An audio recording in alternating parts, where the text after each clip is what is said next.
Today's project is this really nice gold cold cast dice with monochrome numbers.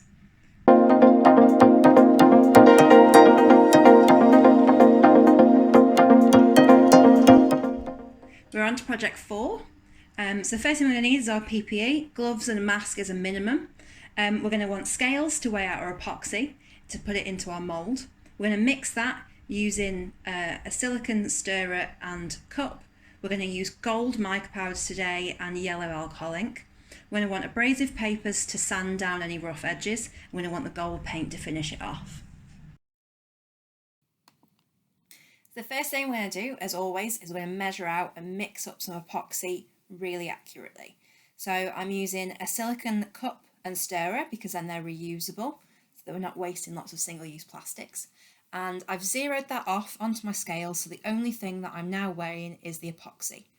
I'm going to measure a really small amount, so I'm trying to be very, very accurate, pouring really slowly, drop at a time, and adding a little bit more as soon as the scales have settled out again. So that was part A, and then we zero off again and add part B.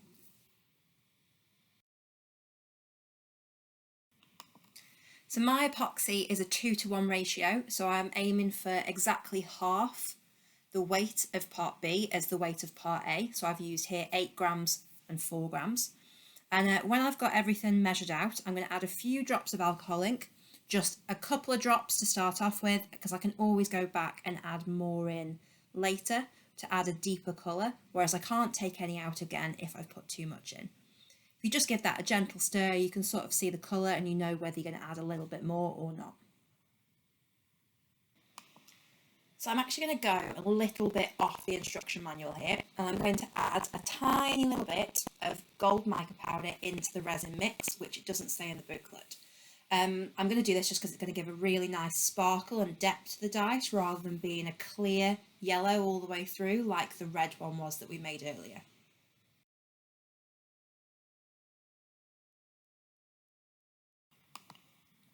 And when you're happy that you've got everything that you need into your mixing cup, we're going to stir that up nice and slowly, really gently, making sure that we can incorporate as few bubbles as possible. Of course, you don't have to watch all of this, but try and get as little bubbles in there as possible whilst you stir. So whilst you're letting your resin settle, you're going to prepare the moulds. We're going to do a cold cast using mica powder. Cold casting is basically just in the outside of a mould so that it looks like solid metal. There's 2 ways we can do this. I'm going to do the first one, where I take a paintbrush and use a tiny little bit of mica powder on the end to paint certain sections in just random places on the inside of the mould. So with this method, I'm just doing random sections. I'm not trying to cover the whole mould. I'm just putting little parts in. The other method is to take a lollipop stick or stirrer and a pile of mica powder, put that into the mould, close the mould, and then shake it and tap it on each and every side to get the mica powder covering the entire thing. The easier way is the way that we're doing it now, because when we put the lid on, we don't have to get a perfect close on the lid because we can then sand it off. If the entire mould is covered, when you sand those edges, it's really obvious. Sometimes when you dust a mould in this way, you can get some clumps inside the numbers. So I'm just going to tap that and shake it around to try and remove any excess powder from those places so that we don't get bubbles collecting through the powder. When all the bubbles have risen through the resin, and there's no bubbles left in the beaker, we're going to fill up the mould. So apply a small amount to the cap so that there's less chance that bubbles are going to get stuck around that number. And then using a really thin, slow stream, we're going to fill up the mould itself until we've got a dome or a meniscus on the top of extra resin. Just pouring really slowly, really carefully, just fill up that mould. With the excess resin, I tend to fill up one of these little tiny 10ml mixing cups, and the amount that's left actually creates a base for a miniature. When the moulds are full, take a cocktail stick and just dislodge any bubbles that have got stuck in the downwards facing faces. The numbers around there are notorious for catching bubbles as you pour, so just move those out, and then you can slide them off the edge of the mould using your cocktail stick so they can burst there. Or, alternatively, get a long lighter and using that with the heat from that lighter to burst the bubbles on top. Do it as quickly as possible though, because you don't want to singe the mould at all. Then, when all the bubbles are gone and you're happy, we're going to close the mould. Put pressure on the outside so you're not removing too much resin from the actual cavity of the mould, but you're pushing it down nice and firmly so the lid is on really tightly. So our little mould has been sat around now for over 24 hours and it's time to take it out. So again, we're just taking off the lid, removing all the flashing.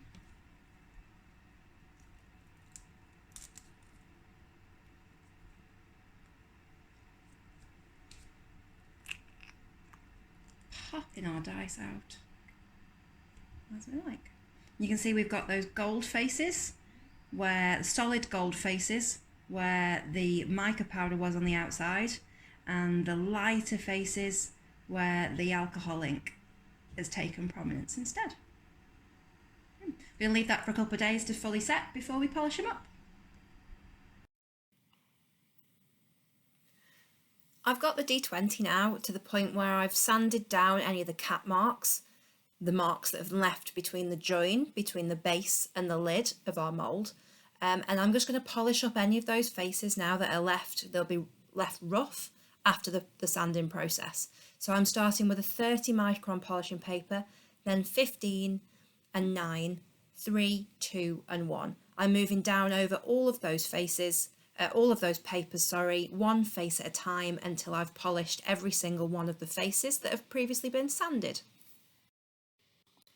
The last thing to do to our dice is to paint the numbers. So I'm going to be inking them using a gold acrylic paint to complete our solid gold dice look. I'm painting in the sides and the base of each of those number recesses rather than trying to fill up the number itself. If you try to fill the number or you put too much paint in there, you could get pitting when the paint dries and retracts into itself, which will give an uneven finished look to it. So I paint each of the numbers in turn and then it's done. One finished dice. Gold mica powder with a gold cold cast and gold numbers. All that glitters sometimes isn't gold. And if you've enjoyed this project, please hit the subscribe button and the bell notification so that you get told every time a new video is released. I'm Fran, this is Tief's Things, I'll see you again.